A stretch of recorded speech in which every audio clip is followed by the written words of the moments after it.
మాఘమాసంలో వచ్చేటువంటి పౌర్ణమి మహామాఘి అంటారు. చాలా విశేషమైనటువంటిది అనమాట. మాఘమాసంలో సూర్య భగవానుడి యొక్క ప్రీతి, పైగా ఆదివారము పౌర్ణమి రావడం చాలా గొప్పది. దీంతో పాటుగానే పుష్యమి నక్షత్రం అనేటువంటిది ఉందండి, మంత్ర నక్షత్రము. దీన్నే పుష్యార్క యోగము అంటారు. ఎంత గొప్పది అంటే ఎవరైనా చేసిన పాపాలు కడుక్కోవడానికి కానీ, లేకపోతే ప్రాయశ్చిత్తం చేసుకోవడానికి కానీ, కోరిన కోరికలు నెరవేర్చుకోవడానికి కానీ చాలా గొప్పది అనమాట. జాబ్స్ లేని వాళ్ళు కానీ, మ్యారేజ్ అవ్వట్లేదని వాళ్ళు కానీ, సంతానం కలగట్లేదని కానీ, లేకపోతే హెల్త్ ఇష్యూస్ విపరీతంగా ఉన్నాయనుకున్న వాళ్ళకి ఇది బాగా ఉపయోగపడుతుంది.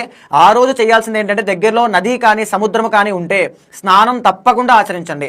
రెండోది ఏంటంటే ఆ రోజున నాన్ వెజ్ తినడం కానీ, లేకపోతే చెడ్డ పనులు ఏదైనా చేయడం కానీ అస్సలు చేయొద్దు.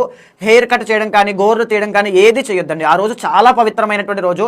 ఏమి ఆలోచిస్తారో, ఏం చేస్తారో అలాంటివే జీవితంలో ఎక్కువగా జరుగుతూ ఉంటాయి.